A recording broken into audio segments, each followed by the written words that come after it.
La Hora del Café, el programa de la Falange. Presentado por Nacho Larrea.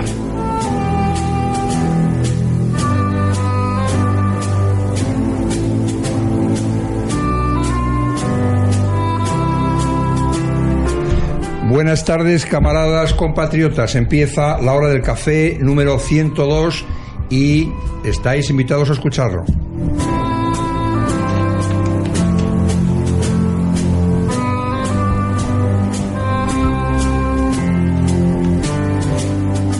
Pues hoy va a ir el programa. Recordaréis que el último estuvimos hablando de Siria y de las implicaciones que en realidad tiene Siria pues para Europa, lo que está pasando allí en Siria para Europa y para todos nosotros, ¿no? Y para los europeos entre los que nos encontramos. Deciros que el programa de hoy va a ir después de... ¿Por qué he decidido hablar de ello? Primero, porque es de actualidad, aunque sea la ley de memoria histórica.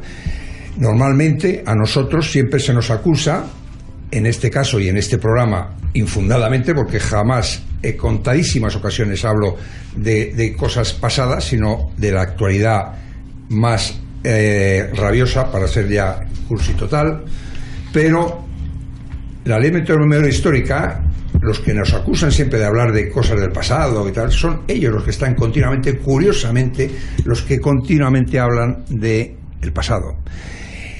Vamos a intentar saber o intentar desentrañar un poco de qué hay detrás de todo esto, porque esto, independientemente de las consecuencias que a bote pronto se te ocurren, tiene que haber algo más profundo, porque es toda la izquierda en pleno. Los socialdemócratas estos que bueno, eso es para donde sopla el viento con mayor fuerza, pues para allá van, que son los ciudadanos estos, los C.S o C,S, y la derecha, como siempre, pues pidiendo disculpas y mirando para otro lado y absteniéndose. Bueno, esta ley de memoria histórica, su reforma, vamos a intentar meterle un poco el diente y para desentrañar y para que veáis, los que no lo hayáis leído, pues que en fin, pues el peligro, el grandísimo peligro, y sobre todo que se les ve la patita una vez más a toda esta chusma, ¿no? Que desgraciadamente, y a ellos les fastidia, pero es que son los mismos. Siglo XXI son los mismos y tienen detrás el mismo un odio y una sed de venganza y una cosa que desde luego la gente que yo conozco y con la que yo me muevo y yo mismo, yo no la tengo. Yo tengo un ataque frontal a sus ideologías, pero yo contra ellos me dan igual. Desgraciadamente son lo que son y eso ahí tienen su penitencia, pero la ideología hay que combatirla y esto es un peligro y esta gente odia, como vais a ver. Me influyó también mucho el poder hablar de esto, para hablar de esto, los acontecimientos que vienen a resumir un poco lo que es la ley de memoria histórica, que ha pasado en Callosa del Segura. Sabéis todo lo que ha pasado y que en definitiva pues que han quitado al final la cruz con la aprobación definitiva de la Consejo Superior de Justicia, el Tribunal Superior de Justicia de la Comunidad Valenciana, que ha dicho que al final que sí, pero que quede a la guardia y custodia del Ayuntamiento mientras se dilucida o se decide o se sentencia los recursos que han establecido, entre otros, que han presentado, entre otros, la Iglesia. Para echarse a temblar, ¿de qué será, no? Entonces, pues vamos a hablar también de Callosa del Segura y, en definitiva, lo que te viene, yo la conclusión que saco y lo veremos después seguramente, en definitiva los cimientos en los que está basado este sistema. Este sistema está basado en los partidos políticos y en este sistema, ahora abrir todas las comillas que queráis, de libertades y de defensa de los derechos y etcétera, de todo mentira. Y se basa en eso, se basa en mentiras. Y una vez más la ley de memoria histórica se basa en una gran mentira. Nos quejamos continuamente de que Cataluña se ha inventado la historia, pero ¿y qué es esto? por amor de Dios, pero esto es una invención de lo más burdo. Ya no se molestan ni tienen el mismo decoro de adornarse un poquito y de prepararlo. Es una burda patraña, y en base a eso quieren atacar, pues evidentemente, a los que todavía creemos en que una sociedad diferente se puede hacer en base a unos esquemas muy diferentes a los que actualmente sufrimos. Y además son unos partidos corruptos, como obviamente sabemos todos. Bueno, no me enrollo más, voy a presentaros. Para ello he traído hoy a dos invitados que van a dar van a ser complementarios, creo yo. De un lado, en los aspectos legales, y aparte que de ser un estupendo abogado, pues es un camarada y una persona excelente, de raigambre militar en su familia, sobre todo la gran admiración que yo tengo y tuve y tengo por su padre. Estamos hablando de Ignacio Menéndez, Nacho Menéndez. Buenas tardes, Nacho, muchas gracias. No, ninguna. Yo lo digo de corazón. Sí, también tengo, desde el punto de vista más historicista, porque es un estudioso de la historia, escribe, aunque él dice que poco, pero bueno, ha escrito y ha escrito muy bien, y ha dirigido también un libro muy importante que lo hemos repetido en otras ocasiones y ha estado ya más veces en el programa. Salvador Ceprián, buenas tardes. Buenas tardes, Nacho. Bueno, y vamos a contactar, y tenemos al otro lado del teléfono. Empezamos un poco en orden un poco diferente del habitual, pero vamos a empezar hablando con uno de los intervinientes, falangista, camarada, jefe de las juventudes de Alicante, de la territorial de Alicante, y uno de los detenidos en Callosa de Segura en los incidentes últimos que hubo el domingo y en la madrugada del domingo al lunes. Y me estoy refiriendo a Javier Navarro. Javier, buenas tardes. Buenas tardes, Nacho. ¿Qué tal? ¿Cómo estás? Muy bien, pero bueno, me llamo Miguel Navarro, no Javier. Bien, pues lo he escrito mal, pues eso. Pues Miguel, buenas tardes, ¿qué tal estás? Buenas tardes. Perdona el error, es verdad, he dicho Javier.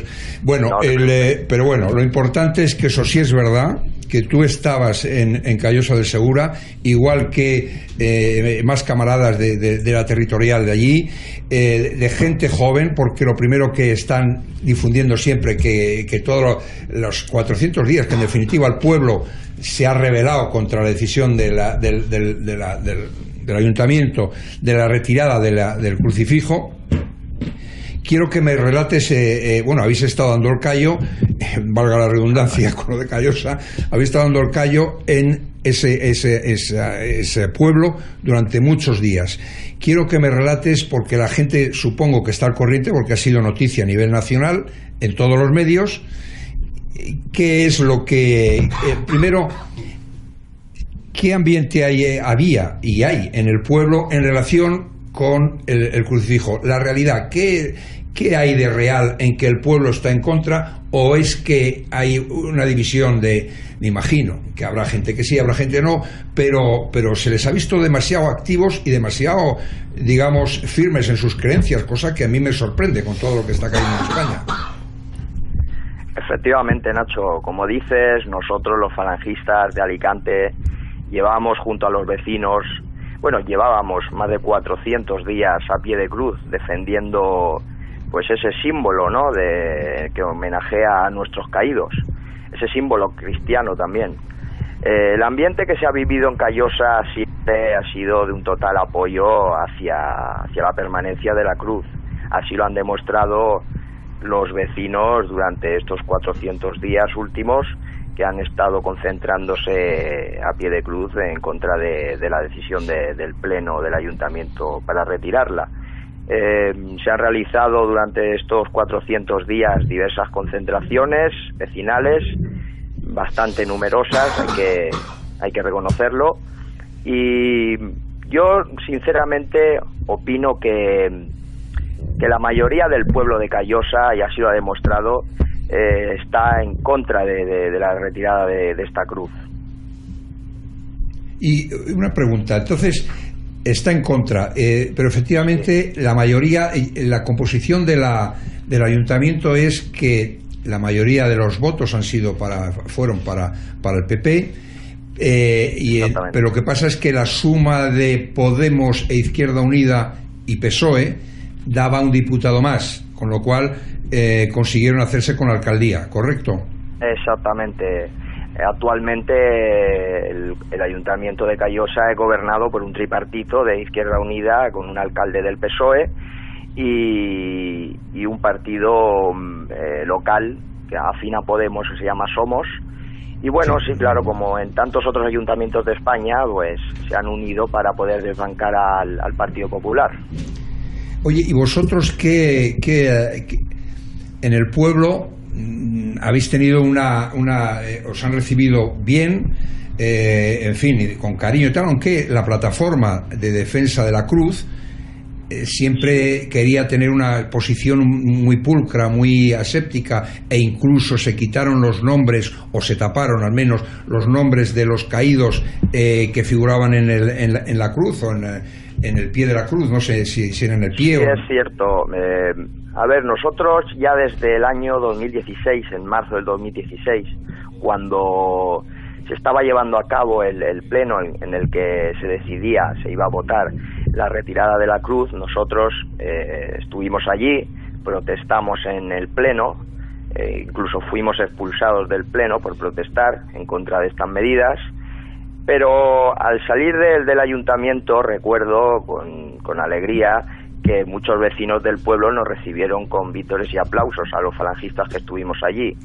Sí que es cierto que por parte de la plataforma algunos de sus portavoces no han querido que nosotros estemos presentes en los actos que ellos han organizado, pero por lo general gran parte de la gente que compone la plataforma en defensa de la Cruz de Callosa siempre nos ha aceptado nuestra colaboración y nos han visto con buenos ojos. Un ejemplo de ello fue en la manifestación que realizó la Falange en enero del 2017. Uno de los portavoces de la plataforma intervino en nuestra manifestación. ¿Y qué te iba a decir entonces, Miguel? ¿Por qué? Vamos a centrarnos ya entonces en el día, luego te hago la pregunta que te quería hacer ahora. Muy bien.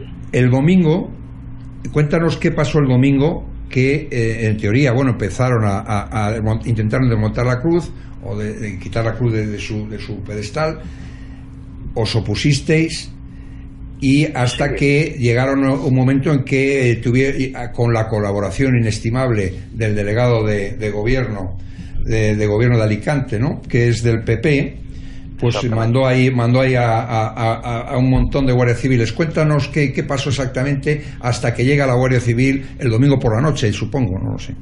Exactamente. Bueno, nosotros, un grupo de falangistas de la zona, nos reunimos en Callosa como casi todos los domingos durante estos últimos 400 días. Teníamos como costumbre reunirnos allí. Estuvimos desde primera hora de la mañana, y ya desde primera hora de la mañana ya se veía por las calles de Callosa un movimiento policial un poco extraño. Normal. Sobre la mediodía del domingo 28 ya se desplegaron por la ciudad en diversos puntos numerosos efectivos de la Guardia Civil, que al parecer fueron enviados por la subdelegación del gobierno. Y bueno, nosotros pues estuvimos junto a los vecinos. Por la tarde se celebró una concentración en homenaje a los custodios, a los vecinos que han estado custodiando día y noche durante estos últimos 400 días la cruz, en la que estuvimos nosotros presentes. Y una vez acabada esta manifestación, sobre las 9:30 de la noche, seguramente, sí, creo que fue a las 9:30 de la noche, ya comenzaron los guardias civiles y los operarios del ayuntamiento a vallar la plaza de la iglesia. Ahí comenzó todo, a las 9:30 de la noche aproximadamente del domingo 28. Y dime más cosas. ¿Qué pasa después? Porque hasta que sois detenidos, y cuéntanos hasta ese momento qué pasa y por qué sois detenidos. Sí, bueno, nosotros estuvimos allí, como ya te he dicho, concentrados porque supuestamente la plataforma en defensa de la cruz tenía permiso para concentrarse hasta las 12 de la noche, es decir, cuando finalizara el día 28, y por ello estuvimos allí pues desde primera hora de la tarde. Luego los acontecimientos se precipitaron, ya te digo, a las 9:30 ya estaban vallando los accesos a la plaza, lo que por otra parte imposibilitó que muchos de nuestros camaradas pudieran acceder a la plaza a apoyarnos. Y lo que ocurrió es que cuando nos cercaron con las vallas, pues algunos de los falangistas que estábamos allí nos quedamos junto a los vecinos a pie de cruz, y otros que llegaron un poquito más tarde pues quedaron tras las vallas, tras el cordón policial. Sí. Y entonces a los que estabais a pie de cruz con los vecinos, con los que estaban vecinos que estaban en ese momento allí, sí. ¿Cuál fue, por qué de pronto hay detenciones por la Guardia Civil? ¿Hay algún tipo de incidente? ¿Y cuál fue el comportamiento de la Guardia Civil? Bueno, pues es algo peculiar, porque realmente la gente que quedó a pie de cruz, habían, varios miembros de nuestra juventud de falangistas, pero en su mayoría los vecinos de Callosa eran gente mayor, eran pues ancianos de 70 a 80 años, los cuales no se movieron de allí en ningún momento. Estuvieron bastante afectivos con nosotros, agradecidos porque estuviéramos los jóvenes de Falange junto a ellos. Y la Guardia Civil nos anunció que tenían que desalojar la plaza. Nosotros, junto a los vecinos, nos negamos a hacerlo, y los jóvenes falangistas que estábamos allí, más que nada, también lo hacíamos por no dejar solas a esas señoras mayores que estaban protestando. Intentamos, muchas de ellas se quejaban porque nos tuvieron 2 horas retenidos en esa plaza sin poder entrar y salir antes de desalojarnos. Muchas de las señoras mayores, pues obviamente tenían los nervios muy alterados, tenían necesidades y no podían ni salir ni entrar. Y algunos de los falangistas que estuvimos allí, pues decidimos enfrentarnos a la Guardia Civil tirando las vallas, simplemente tirando algunas vallas para que pudieran salir algunas vecinas, claro.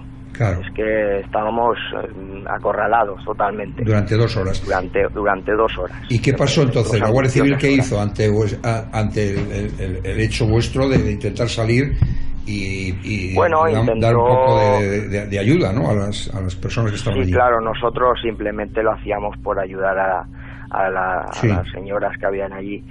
La Guardia Civil en ese momento intentó agredirnos, no lo consiguió, repusieron las vallas de nuevo, y más tarde pues ya sí que nos comunicaron que iban a desalojar la plaza. Nosotros nos negamos, tanto los falangistas que habíamos allí como los vecinos, pacíficamente, y al nosotros negarnos ya decidieron sacarnos por la fuerza. A los falangistas que estábamos allí nos sacaron los primeros, alguna camarada nuestra fue empujada por la Guardia Civil, zarandeada, y algunos de nuestros militantes de juventudes, entre los cuales estoy yo, pues nos sacaron a rastras. Yo, por ejemplo, fui agredido por la Guardia Civil, recibí varios golpes delante de toda la gente que estaba allí en la plaza, y fuimos detenidos, en un principio 3 camaradas de las juventudes de Falange. Bien, y la actitud de la Guardia Civil que fue correcta, por lo que me estás contando no parece, ¿no? No, fue demasiado agresiva a mi parecer, porque pues viva la Guardia Civil, lo digo por toda la gente que siempre que viva la Guardia Civil, que hay que ayudarles, hay que apoyarles, que yo les ayudo a apoyar, porque estoy seguro que hay guardias civiles que son gente que merece la pena, pero y sobre todo el apoyo que han tenido de gente nuestra, de camaradas nuestros catalanes, que han estado cuando las han pasado moradas y no cargaban ni se ponían chulitos, es al revés, que retrocedían y reculaban, entonces ahí sí, ahí hubo que apoyarles. En fin.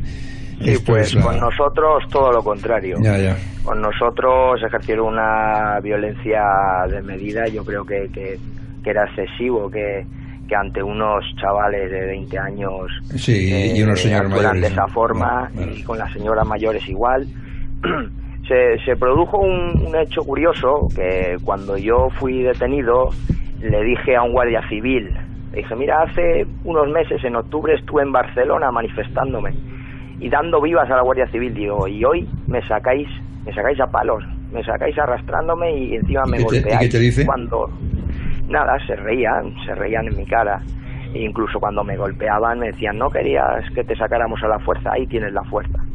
En fin, se mofaban de nosotros. En fin, Miguel, yo solamente deciros que lo que habéis hecho y daros las gracias en nombre de todos los que supongo que oyen el programa y que están de acuerdo con esto, en defensa de unos valores, porque la Cruz defiende mucho más. La defensa de la Cruz no solamente por los caídos, que por cierto había caídos falangistas, de los que algunos intervinieron en el intento de liberación de José Antonio, que fue fusilado, por cierto, por estos que ahora nos imponen en la ley de memoria histórica.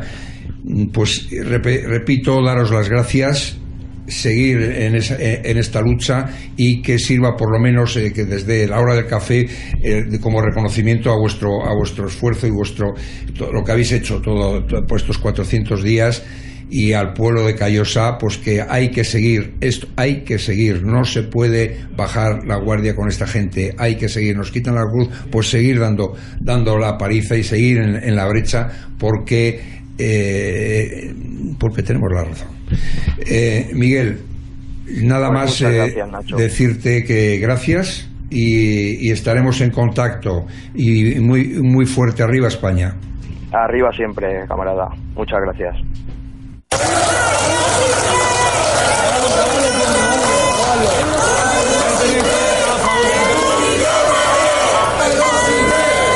Ni para adelante ni para atrás, ni para arriba ni para abajo, al carajo.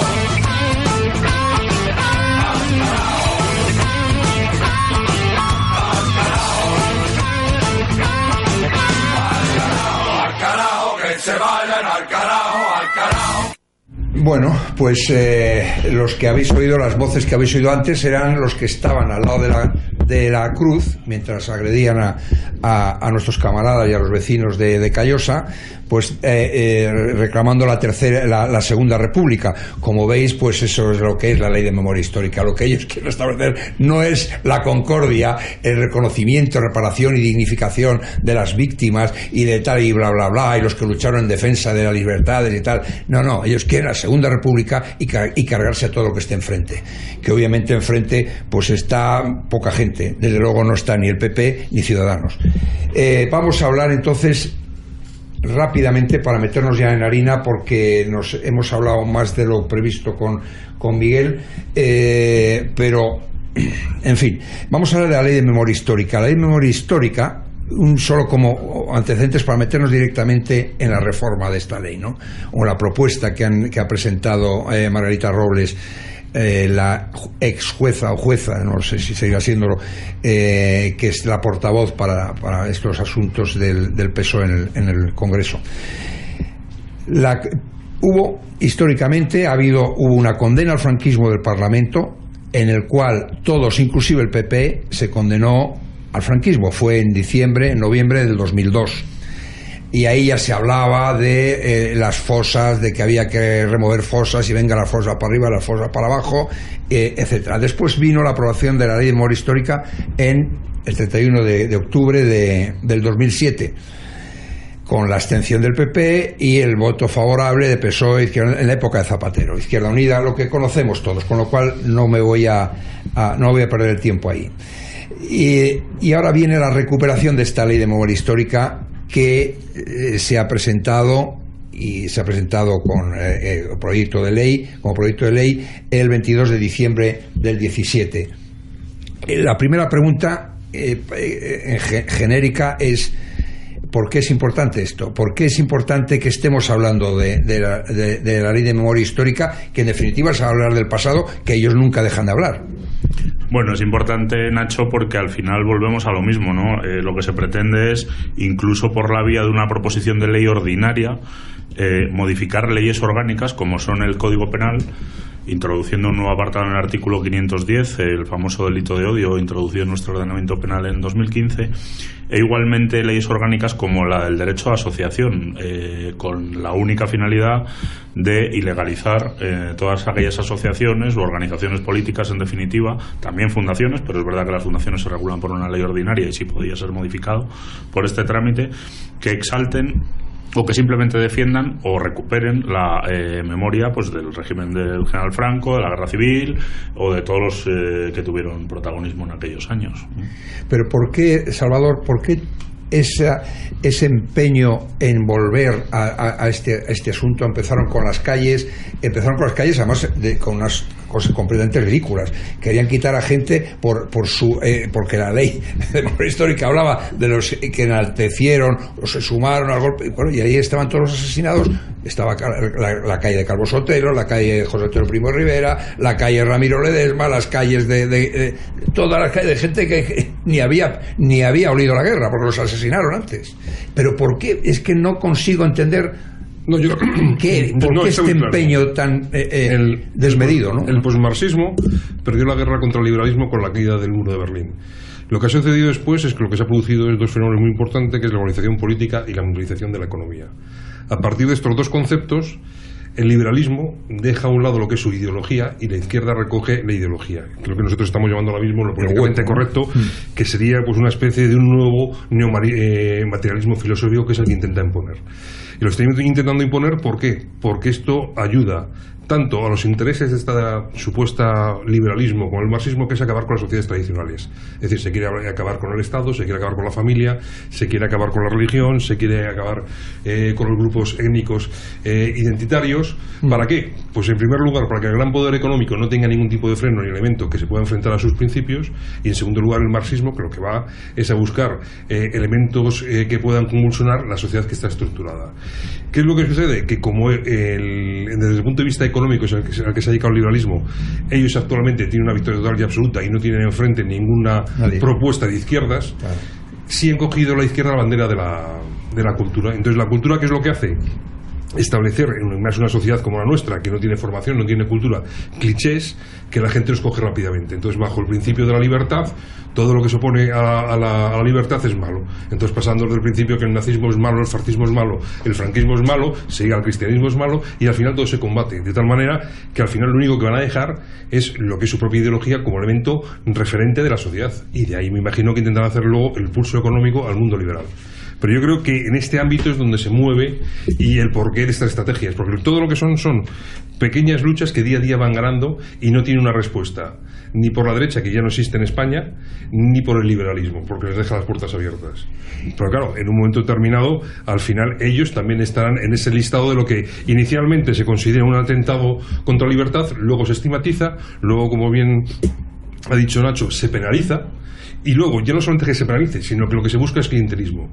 ¿Qué es lo que se hacen? Asociaciones, fundaciones que defienden todo esto, que al final son subvencionadas por el Estado para sus grupos políticos. Al final, con eso lo que se consigue es la profesionalización de la política. Entonces, y contra eso es casi imposible. Además, hay que tener en cuenta que todas estas ideas, que hace 10 años o 15 años, pues de ideología de género, un montón de cosas, sin auténticas aberraciones, tiene completamente todos los altavoces de los medios de comunicación expuestos, para que sean constantemente mandados como mensajes a la sociedad, y la sociedad lo recoge. El poder económico lo permite. Esta mañana, pues con el tema de la ideología de género, había varias noticias en el diario de la primera cadena. Entonces, todo eso es una gota fina que va entrando, y eso lo tienes en los anuncios, estableciendo clichés de las personas que se anuncian, en las series de situación, y todo eso marca la sociedad. Y frente a eso no hay ninguna oposición. Nosotros, que mantenemos unos principios y unos valores claros, y aunque luchemos, intentamos hacerlo, pues como en la cruz, en este caso, no tenemos esos medios, porque los medios no nos dan acceso. Entonces, mientras nosotros no tengamos una capacidad de poder dar difusión a esos principios y esos valores, estamos fuera y vamos quedando en la marginalidad. Pero no es por ineficacia e incapacidad nuestra, sino porque el poder está en contra y no nos dejan los medios de comunicación. No podemos salir. Yo quería añadir a esto que apunta Salvador, Nacho, si me permites un momento. En la exposición de motivos de la proposición de ley se cita en varias ocasiones a un sujeto que se se llama Pablo de Grave, sí, que es un siervo del nuevo orden mundial, es un mundialista conocido, actualmente ostenta un cargo de relator en Naciones Unidas, pero es un tipo que se ha autoproclamado públicamente en entrevistas como cristófobo, homosexualista, abortista y defensor de la ideología de género. Y yo me atrevo a jugarme algo muy gordo, a que la exposición de motivos de esta proposición de ley la ha redactado él, porque él es colombiano de nacionalidad, y en la exposición de motivos se utiliza hasta en 5 o 6 ocasiones la palabra reclamo. Dice, fue aprobada en el contexto de un reclamo legítimo, aquel legítimo reclamo de las víctimas. Reclamo es evidente que es un término que en el español, sí en el castellano de Hispanoamérica, pero sin embargo en español no se utiliza, se utiliza la palabra reclamación. Sí. No está mal, pero no se usa. Americanismos o colombianismos. Hay una entrevista muy interesante de cuando este señor todavía no era relator se encuentra en internet de Naciones Unidas, donde utiliza en repetidísimas ocasiones en una entrevista de 6 o 7 páginas la palabra reclamo. Fíjate, ahí en el fondo, leyendo el texto de la ley, del proyecto de ley, hay varias cosas que son repetitivas a modo de gota fina, que decías tú, Salvador, y que realmente informan todo, ¿no? Primero, te están estableciendo unas verdades, y es la lucha por la libertad, por los derechos y por la defensa del orden que existía en la Segunda República, y que vino a alterar el franquismo con un golpe de Estado y con las atrocidades, barbaridades y de todas las males que se pueden hacer en el mundo que ha hecho el franquismo. Y eso lo va repitiendo continuamente. O sea, ya da por supuesto que tu base de partida es: hay que condenar el franquismo franquismo es malo, ha asesinado, ha matado, a tal, y pero es que ese silogismo ha atacado y se irá con todo lo demás. Claro, y ha atacado a las libertades, a los que luchaban por la libertad. Bueno, tú la historia la conoces muy bien, y sobre todo la de la guerra española, ¿no? ¿Quiénes luchaban en el 36 por las libertades y la defensa de los derechos del pueblo español? Dime uno, es que yo lo sé, a lo mejor que me he olvidado. El Frente Popular no, porque era la dictadura del proletariado. Yo creo que era lo que después fue el Estado Nacional del 18 de julio. Sí, pero es que además es que es verdad, y ellos lo escondían, porque creo mira, tengo aquí una serie de cosas que dijo, por ejemplo, de frases que decía Largo Caballero. El PSOE es el que es promotor de esta ley, es el que se ha autotitulado y erigido como el icono y el defensor de todas las libertades en España, y que ha sido un partido impecable. Bueno, pues este señor, por leer algunas cosas cuando era ministro de Trabajo, pues dice, este intento solo sería la señal cuando la posibilidad de que las Cortes se disolvieran las Cortes en el 31, ese intento solo sería la señal para que el PSOE y la OGT lo considerasen como una provocación y se lanzasen incluso a un nuevo movimiento revolucionario. No puedo aceptar la posibilidad que sería un reto al partido y que nos obligaría a ir a una guerra civil. En el 36, en enero del 36, en el Liberal, o sea que está escrito. Quiero decir, pues tengo muchas citas aquí. Son marxistas, es la dialéctica marxista. Claro, quiero decir, a la derecha es que si triunfamos colaborando tal, y hablar de ese orden, colaborar con nuestros aliados, pero que si no ganaban, tendremos que ir a la guerra civil. Y eso lo repite varias veces, no es que se haya equivocado un día que de fogosidad, que se le calentaron los cables, no. Y estos son los que continuamente, junto con tal, te están recordando a los que somos falangistas que si José Antonio dijo lo de los puños de las pistolas, cuando se defiende cuando se ataca la justicia, la libertad de la patria, ¿no? O la justicia del libro. Pero esto es un contrasentido, y toda esta ley, en el fondo, sí, lo que va es a ilegalizar, encarcelar, perseguir al que no solamente al que opine de esa manera, sino al que distribuya, o sea, la ley O sea, ni vas a tener derecho de opinar, ni vas a tener derecho de difundir y de pensar. Te van a meter en la cárcel. No, ni de portar un símbolo siquiera. Ni portar ningún símbolo. O sea, por llevar una bandera en la solapa con el águila de San Juan puede ser sancionado con una multa entre 200 y 2.000 euros, según el texto de la proposición de ley, que si se repite, si reincides, se elevará a una multa de entre 2.000 y el siguiente tramo, que son 60.000, creo, o algo así. Sí, pasas al tramo superior, ¿no? Sí. Es lo que viene a decir. Y luego otra pero yo cosa... lo que quiero decir eso es que el silogismo es franquismo, pero es que luego de franquismo se pasa pues al sindicalismo, a falange, pero se pasa a cristianismo, se pasa a español. ¿Por qué? Porque España no deja de ser una realidad histórica que ha explotado supuestamente, según sus teorías, a pueblos o a nacionalidades como la vasca, la catalana o cualquier otra. Es decir, es que todo esto cada vez se va extendiendo más poco a poco y cada vez son más reivindicativos, cada vez son gente más marginada, cada vez hay un reconocimiento de esa libertad. Entonces, por tanto, estamos ante actitudes que son estigmatizantes por parte de quienes las hacen y al final se establecen un reproche social a través de una pena, que es lo que estamos hablando aquí, pero es que cada vez se va a extender a más. Entonces el juego de la izquierda es que empieza por algo que supuestamente todo el mundo está a favor, que es el nazismo y tal, luego se pasa al fascismo, se pasa al franquismo, se pasa al cristianismo, al catolicismo, a lo español, y cada vez va avanzando más hasta que al final solamente quede lo que es su espacio político. Continuamente están intentando crear la idea de que el franquismo era pues una especie de nazismo a la española, y que mataron, asesinaron, como no había campos de concentración que para enseñar o para fabricar y luego enseñar, ni hornos crematorios ni tal, pues que están las cunetas con Toto Picazo, que estoy harto de oír que las cunetas, miles y cientos de miles y millones de gente en las cunetas. Pues lleváis desde el 78 abriendo cunetas. Decirme dónde están los miles, porque joder, tenías que dar un picotazo en y sacar huesos y cuando los habéis encontrado resulta que eran nacionales. Joder, precisamente esta semana la noticia, no sé si ha sido en el ABC o en La Razón, que no lo he oído bien, al revés, se han encontrado unas cunetas de las que hacían ellos. Claro. Pero es que te están que tragues por el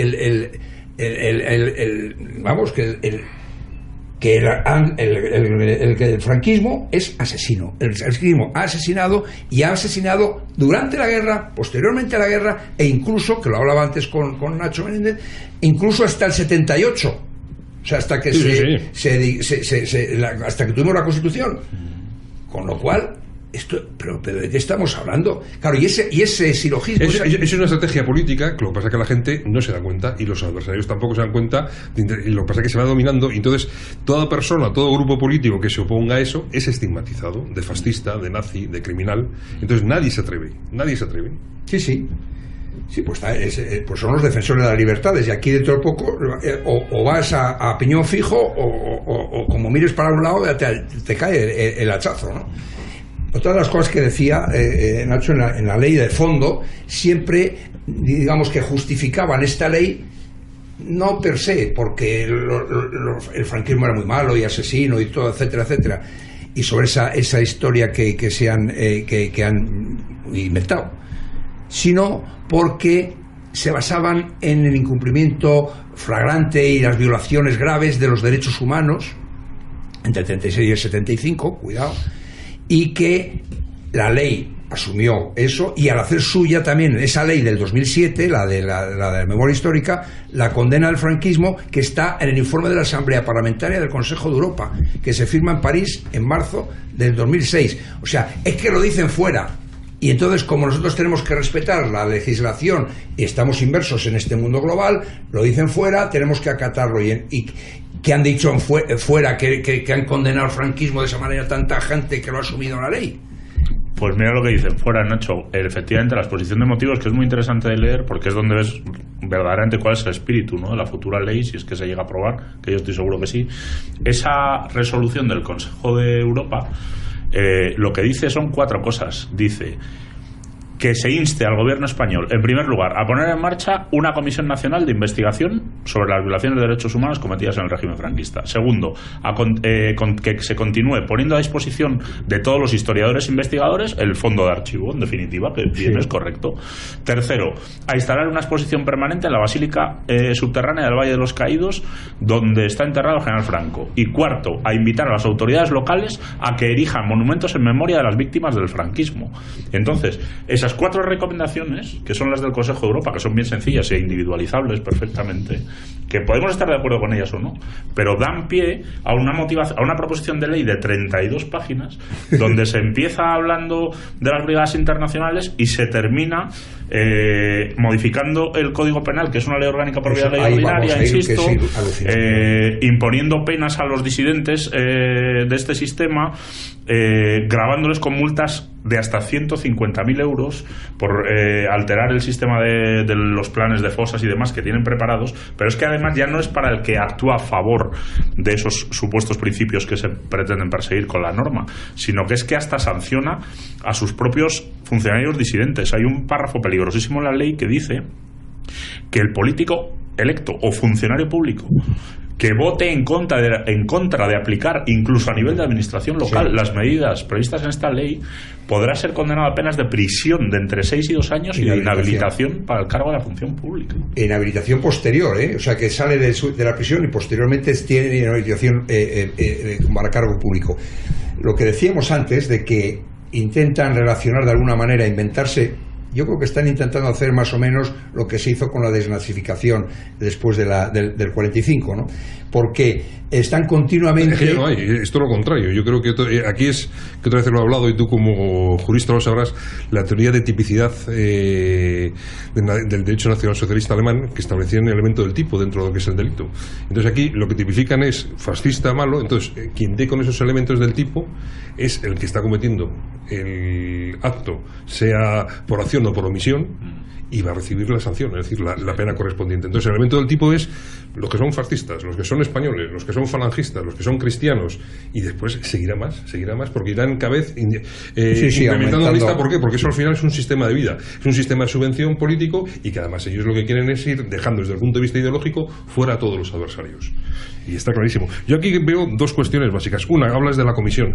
¿Quién va a formar la comisión? Claro, evidentemente ¿quién va a dicen va a ser con gente suya y con historiadores suyos y con algún historiador por ahí, pues un melifluo.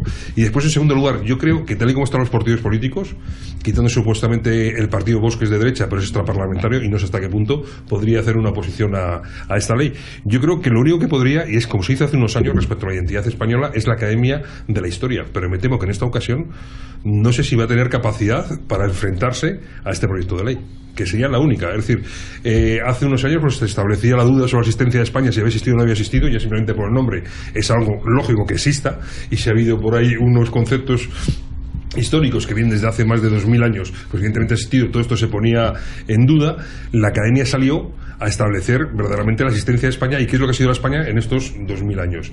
Yo no sé si la capacidad que tiene hoy en día desde el punto de vista crítico histórico la Academia de la Historia va a hacer frente a esta ley, porque además recordemos que es ley de memoria histórica, porque lo que se intenta establecer aquí es por encima los sentimientos y la memoria sobre la realidad y la documentación que establece una ciencia como la ciencia histórica. No, pero además, Salvador, es que la propia ley establece un término que es muy preocupante, que dice la necesidad de oficializar la verdad.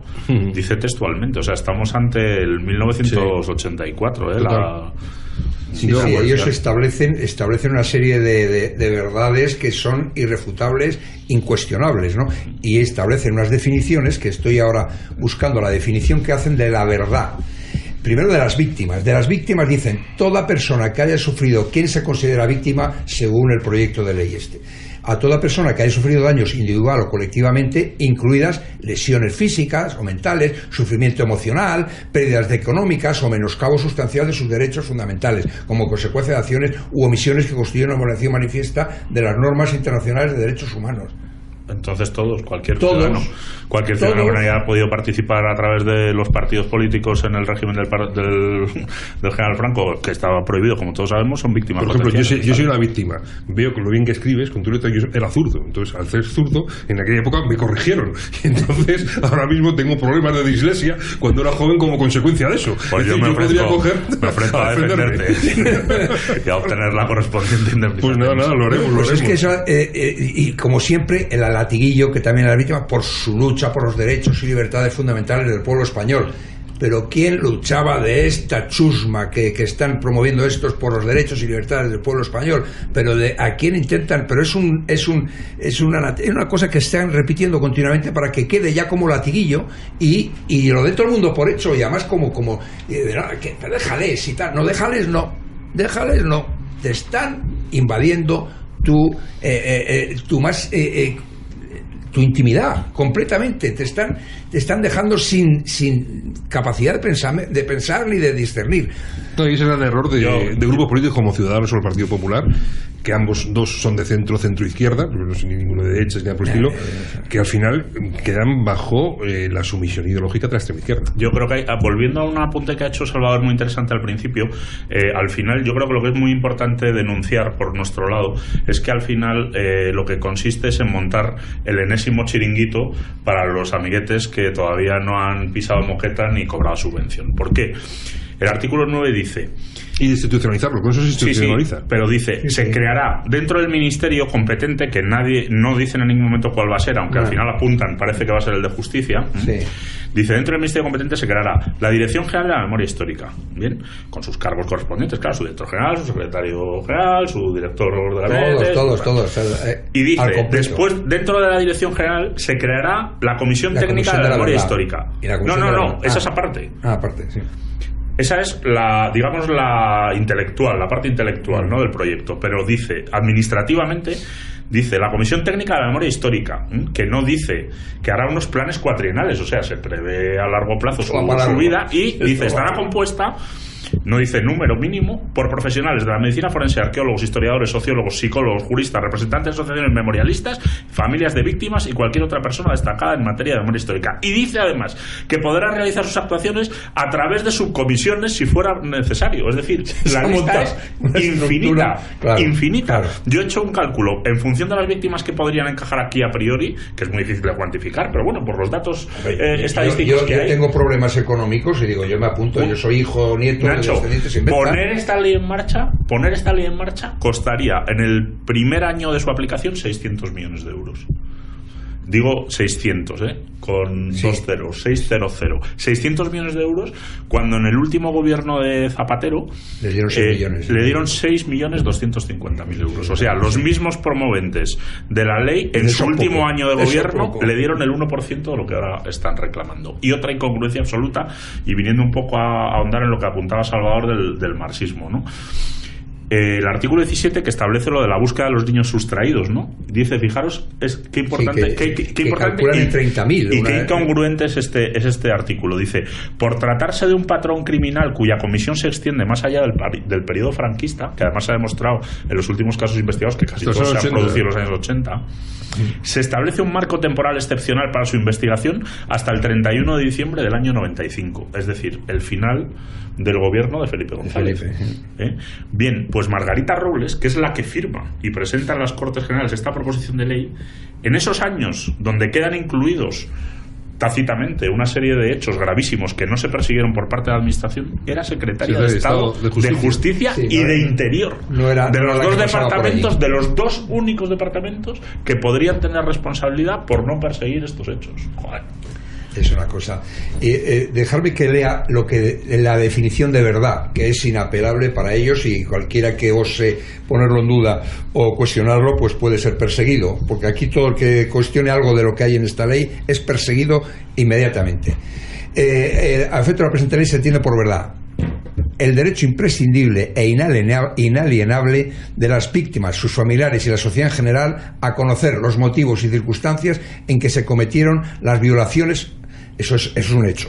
Las violaciones al derecho internacional humanitario o de obligaciones graves y manifiestas a las normas internacionales de derechos humanos ocurridas con ocasión de la Guerra Civil Española y de la dictadura franquista. O sea, ya te dan que la verdad es, primero, que hubo violaciones graves y manifiestas en las normas internacionales de derechos humanos tal, con ocasión de la Guerra Civil y de la dictadura franquista. Eso es un dogma de fe. Y tú tienes tienes el derecho de que te informen sobre esa verdad. O sea, la verdad se impone y es esta, no hay otra, y no puedes ponerla en duda, porque ahora vamos, si queréis comentar algo más No, yo voy a un poco lo que he dicho, Nacho, es que luego todo eso tendría una transposición a las comunidades autónomas, a las administraciones locales, a las universidades, por supuesto, a las cátedras, que serían cátedras de memoria histórica. Es decir, es que esto no tiene fin. No tiene fin. Bueno, pues bueno, dice así, también buscan la búsqueda judicial de los desaparecidos. Eso es una de las cosas que implementan en esta nueva ley, o mejora de la ley. Creación del Banco Nacional de ADN y Cooperación Judicial. ¿Qué más cosas? Pues aquí el Censo Nacional de Víctimas, que antes también lo comentaba con Nacho antes de empezar el programa. El importe de las determinadas pensiones por orfandad, que también de refilón nos lo ha contado Nacho, para los que estuvieran incluso, pues habían sufrido privación de libertad en establecimientos penitenciarios o batallones disciplinarios en cualquiera de sus modalidades durante 3 años o más. Esto es muy cachondo. Es cachondo, ¿no? Por lo que apuntábamos antes, Nacho, porque batallones disciplinarios, que es dudoso históricamente que siquiera existieran, comunidades orgánicas combatientes, pero fijaros, vamos a ver por bueno que existieron. Pues muy bien, si la ley dice que quienes acrediten haber sufrido privación de libertad en batallones disciplinarios durante la Guerra Civil durante 3 o más años, si la Guerra Civil empezó el 17 de julio del 36 y terminó el 1 de abril del 39, difícilmente nadie va a poder acreditar que estuvo en un batallón disciplinario durante 3 o más años para cobrar sus 6.000 euritos. Ya, si por esto digo que son burdos y ya no se preocupan nada. Y después yo también tengo un tema que es con toda aquella documentación existente que desacredita toda esta tesis. ¿Qué va a pasar con ella? Ellos tienen derecho por esta ley a entrar en todos los archivos. Eso insiste varias veces a lo largo de... es el paso 1 para destruirlo. Claro, eso tienen acceso a todos los archivos públicos y privados. Claro. Privados sostenidos con fondos públicos, solamente, por ejemplo, fundaciones que reciban Pero todo eso andará. Es decir, sí. Luego es un nuevo decreto que amplía. No, si es que encima nosotros somos tan legales que encima hasta apostillamos lo que es correcto. Pero... Mira, aquí dice, por ejemplo, los símbolos y monumentos públicos. Ahí es donde ahora se meten ya en harina, que lo de Callosa tiene que ver. Las administraciones públicas en ejercicio de competencias tomarán las medidas oportunas para retirar de escudos, insignias, placas y otros objetos o menciones conmemorativas de la exaltación personal o colectiva de la sublevación militar de la Guerra Civil Española y de la represión de la dictadura. Entre estas medidas podrán incluirse la retirada de subvenciones o ayudas públicas. Luego, bueno, dice también los honores y distinciones de hijos adoptivos, etcétera, etcétera, como a Utrera Molina le han quitado el título de hijo adoptivo de Málaga y de Sevilla, de los dos, me parece, ¿no? Pero bueno, retirada de simbología en cementerios y relaciones de competencias con obispados y arzobispados. No será permitida la exhibición de simbología de exaltación de la Guerra Civil Española y dictadura en cementerios públicos. Sigue, leo nada más lo que interesa. 2. ¿Qué pasa con los privados? Con la pública, con la Iglesia Católica. La Iglesia Católica será requerida para la retirada de simbología de exaltación de la Guerra Civil Española en templos y cementerios, cruces de los caídos o cualquier otro lugar de propiedad eclesiástica. En el caso de que la Iglesia no cumpliera, en un terreno suyo, no cumpliera el requerimiento que se le haga en el plazo de 6 meses desde su notificación, será obligación del Ayuntamiento la retirada de dicha simbología a costa de aquella. Bueno, o sea, no te preocupes, Nacho, que la conferencia episcopal no va a poner un problema. Ninguno. Y le van a asignar 5 meses y medio. La cruz de Callosa estaba en unos terrenos de la Iglesia. Mucho más grave que eso, Nacho, es en la propiedad privada, que eso la prevén que si aparece... Esto es privada, en teoría. Bueno, pero no, digo de cualquier particular, sí, no de la Iglesia. Sí. Se prevé la aplicación de la figura de la ocupación temporal de la Ley de Expropiación Forzosa del 56 para aquellos propietarios de terrenos que se opongan a la entrada y retirada de símbolos o a la excavación de fosas cuando haya indicios de que existen sobre su propiedad. Joder. No expropiación, pero sí ocupación temporal. Durante el periodo que duren los trabajos. Los trabajos de exhumación. Un trabajo puede durar lo que le dé la gana. Sí, en el monumento de Mota y Marín, por ejemplo, pues ya es un sitio que es una propiedad privada, ya, podrán entrar con la disculpa que les dé la gana. Bueno, hablan del Valle de los Caídos, por supuesto, que eso es una chinita que tienen ahí en el zapato que no les deja ni dormir. Entre otras cosas dice que quedará expresamente prohibida su utilización como mausoleo del dictador.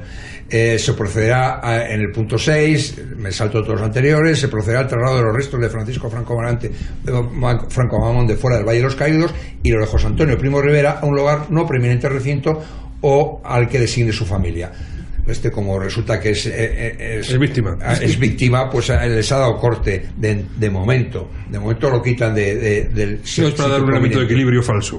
Sí, yo creo que también, sí. Eso está claro. Luego, en materia de educación, otro tema importante que conviene que lo valoremos, y es que en la enseñanza hay una enseñanza que le llaman ellos enseñanza de la historia democrática española. Ellos son los que reparten el carnet de demócratas, como es habitual, pero ya es que lo escriben y en un proyecto de ley. Y la lucha por los valores y libertades democráticas. En fin, la inclusión de los planes de formación del profesorado. Eso es tremendo. Se va a adoctrinar a los profesores que a su vez van a educar a los niños. O sea, la inclusión de los planes de formación del profesorado, la actualización científica, didáctica y pedagógica en relación con el tratamiento escolar de la memoria democrática, con el objeto de dotar al profesorado de herramientas conceptuales, metodológicas adecuadas. Y luego hablan de la inclusión de la memoria democrática en el currículum de los educandos. Es una cosa, esto es un totalitarismo marxista hasta la... No te olvides del anterior, Nacho. El de la educación es el más grave, sin duda, porque así hemos perdido Cataluña. Pero el anterior artículo de la capacitación y sensibilización habla de planes destinados a funcionarios públicos en general, y después dice miembros de las fuerzas y cuerpos de seguridad del Estado, personal sanitario, abogados, procuradores y otros profesionales que en el desempeño de sus funciones se relacionan con las víctimas. Es alucinante. Es decir, recibiremos en los colegios de abogados cursos de formación, de adoctrinamiento en memoria histórica. Bueno, por último, porque ya vamos muy pillados, me gustaría las sanciones, que eso ya instauran o ponen infracciones muy graves, leves, etcétera. Pero el problema no son, aparte de las sanciones pecuniarias, que las muy graves son entre 10.000 y 150.000 euros, las graves entre 2.000 y 10.000, las leves entre 200 y 2.000, que antes ha hecho un comentario Nacho sobre ello. Hay una disposición adicional primera que serán declaradas ilegales las asociaciones y fundaciones que públicamente fomenten, promuevan o inciten directo o indirectamente al odio, hostilidad, discriminación o violencia contra las víctimas de la guerra civil y el franquismo por su conducción como tales, o que realicen apología del franquismo, fascismo y nazismo. Todos a la puta cárcel, porque para ellos somos todos fascistas, nazis y de todo, y asesinamos a los niños por las tardes. Y la disposición adicional segunda se añade al artículo, un artículo 510 bis a la ley orgánica del Código de Arpa, que queda redactado como sigue. El artículo 510 bis dice: serán castigados con pena de prisión de 1 a 4 años y multa de 6 a 12 meses quienes públicamente fomenten, promuevan o inciten directo o indirectamente el odio, hostilidad, discriminación o violencia contra la víctima de la guerra civil, el franquismo, quienes produzcan, elaboren, posean con la finalidad de distribuir, faciliten a terceras personas el acceso, distribuyan, difundan, vendan escritos o cualquier otra clase de material, soporte que por su contenido sean idóneos para fomentar, promover o incitar directo o indirectamente el odio, la hostilidad, la discriminación, Bueno, el tipo es exactamente igual que el actual artículo 510, el delito de odio, pero incluyendo la referencia expresa a las víctimas de la guerra civil y a las víctimas del franquismo. Con lo cual, en su contrario, yo que soy un tío positivo, en la innumerable cantidad de pleitos que defiendo yo de delitos de odio ya, intuyo que todos aquellos que hayan exaltado la guerra civil o el franquismo o el fascismo, el nazismo y el franquismo político, digamos, a los que se refiere esta ley, a día de hoy no son objeto de protección por el artículo 510 vigente. Sí se está intentando introducir está bien visto, en la... Claro. Eso está bien visto. Entonces, me despido de vosotros al final, entonces, porque ya vamos muy justo de tiempo. Deciros nada más que a los oyentes que el día 10 es sábado, día 10 de febrero, a las 20 horas, en la calle Juan Álvarez de Mendizábal 70, casi es en la confluencia con Marqués de Urquijo, se va a hacer el tradicional homenaje a Matías Montero, uno de los primeros miembros del SEU en la Facultad de Medicina, y que fue asesinado después de venir a distribuir la revista Fe. Fue asesinado, por cierto, por un pistolero del PSOE y de las Juventudes Socialistas, y además que formaba parte del grupo de élite que tenía cuando estaba en las Juventudes Socialistas Santiago Carrillo. Siempre la cabra tira al monte. Bueno, pues que era un discípulo asesinó a Matías Montero, por supuesto, por la espalda, y le cerrajó unos tiros en la cabeza. Fue condenado, pero después le fue condenado amnistiado en el 36.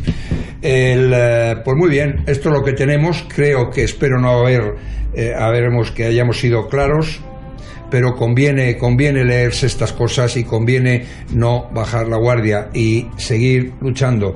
Esto tiene, aunque habla de historia y de memoria histórica, esto tiene un claro aspecto hacia el futuro, y es que nos quieren una vez más adocenar, aborregar, y que estemos todos a toque de silbato cada vez con este gobierno y con estos partidos políticos liberticidas, y esta ley es la primera que es más liberticida de todas. Simplemente que nos tendréis enfrente. Sin más, un fuerte arriba España.